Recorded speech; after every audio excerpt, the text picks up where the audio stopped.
Assalamualaikum warahmatullahi wabarakatuh.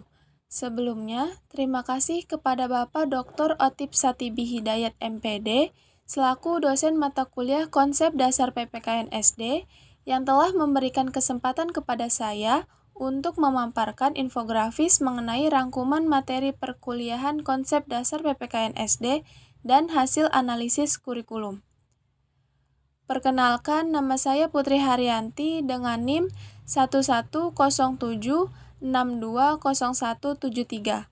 Saya berasal dari kelas C PGSD Angkatan 2020 Universitas Negeri Jakarta. Berikut ini 7 poin yang akan saya bahas dalam infografis hari ini. Yang pertama tentang pendidikan nasional. Yang kedua, tujuan pendidikan nasional. Yang ketiga, sejarah terbentuknya kurikulum. Yang keempat, filosofi pendidikan karakter Ki Hajar Dewantara. Yang kelima, amanat dan prinsip dasar guru dari Ki Hajar Dewantara. Yang keenam, profil pelajar Pancasila. Dan yang ketujuh, analisis kurikulum konsep dasar PPKN SD kelas 1 semester 1. Pendidikan nasional.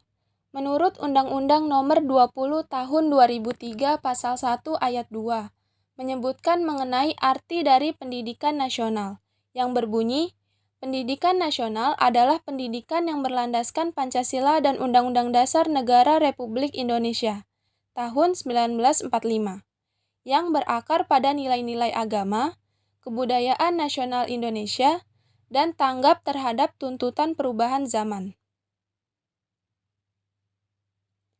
Tujuan pendidikan nasional. Tujuan pendidikan nasional terdapat pada Pasal 3 Undang-Undang Nomor 20 Tahun 2003 yang berbunyi, pendidikan nasional berfungsi mengembangkan kemampuan dan membentuk watak serta peradaban bangsa yang bermartabat dalam rangka mencerdaskan kehidupan bangsa.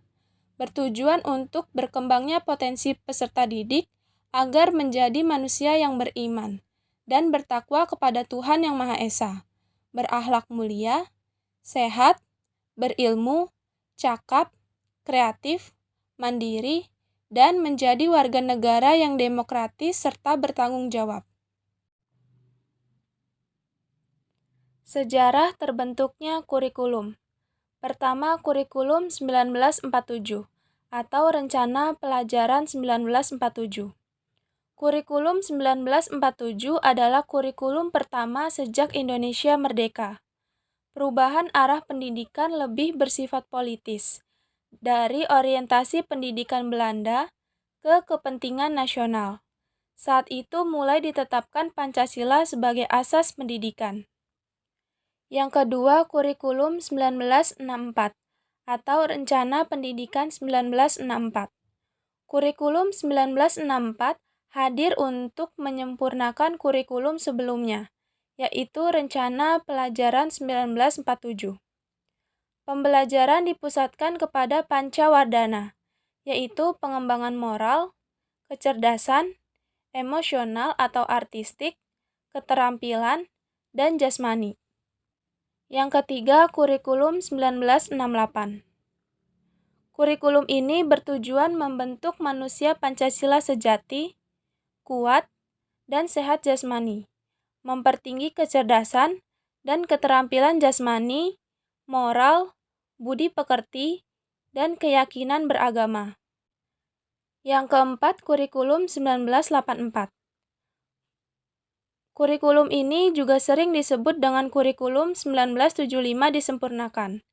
Posisi siswa ditempatkan sebagai subjek belajar, yaitu dari mengamati sesuatu, mengelompokkan, mendiskusikan, hingga melaporkan.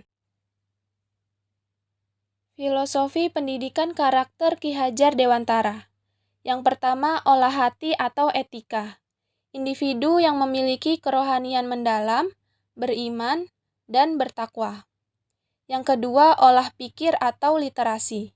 Individu yang memiliki keunggulan akademis sebagai hasil pembelajaran dan pembelajar sepanjang hayat. Yang ketiga, olah karsa atau estetika. Individu yang memiliki integritas moral, rasa berkesenian, dan berkebudayaan. Yang keempat, olahraga atau kinestetika. Individu yang sehat dan mampu berpartisipasi aktif sebagai warga negara. Konsep dasar PPKN SD terdapat pada olah hati atau etika. 4 poin pendidikan karakter dari Ki Hajar Dewantara tersebut harus dimiliki oleh peserta didik, sehingga guru dituntut untuk mengajarkan kedisiplinan, kejujuran, dan perilaku atau sikap yang baik pada peserta didik.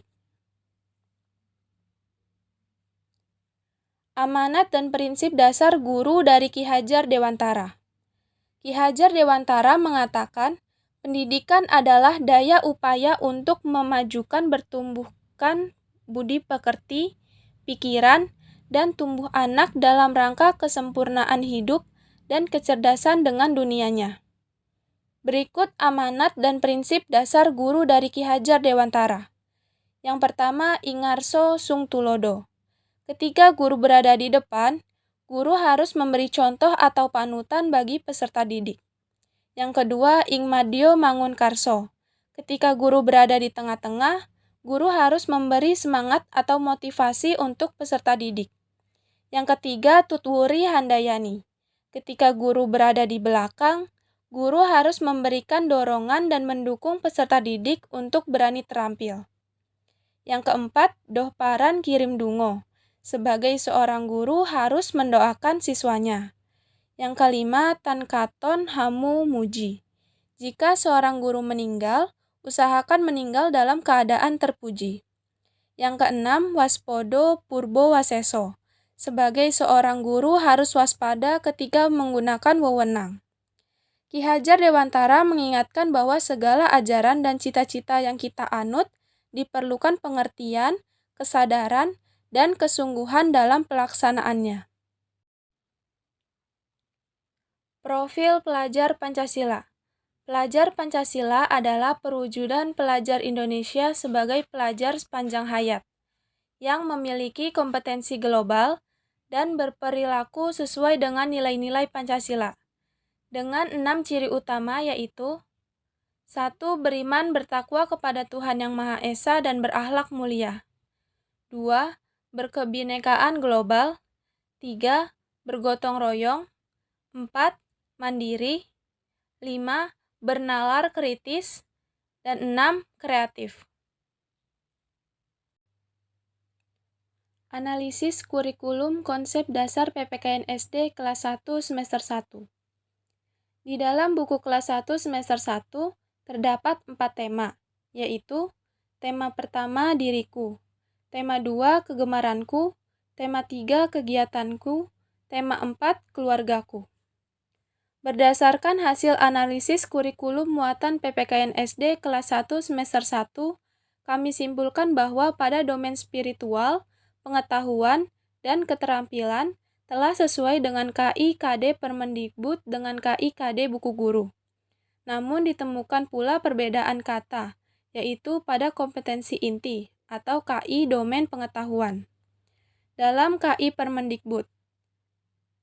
Poin 3, memahami pengetahuan faktual dengan cara mengamati, mendengar, melihat, membaca, dan menanya berdasarkan rasa ingin tahu tentang dirinya, makhluk ciptaan Tuhan dan kegiatannya, dan benda-benda yang dijumpainya di rumah dan di sekolah. Dalam KI Buku Guru, poin 3 yaitu memahami pengetahuan faktual dengan cara mengamati, mendengar, melihat, membaca, dan bertanya, berdasarkan rasa ingin tahu tentang dirinya, makhluk ciptaan Tuhan dan kegiatannya, dan benda-benda yang dijumpainya di rumah dan di sekolah. Menurut hasil analisis kelompok 1, kata menanya dan bertanya merupakan kata yang berbeda, namun memiliki makna yang sama. Sekian pemaparan infografis mengenai rangkuman materi perkuliahan konsep dasar PPKN SD dan hasil analisis kurikulum pada hari ini. Terima kasih atas perhatiannya. Kurang lebihnya mohon maaf.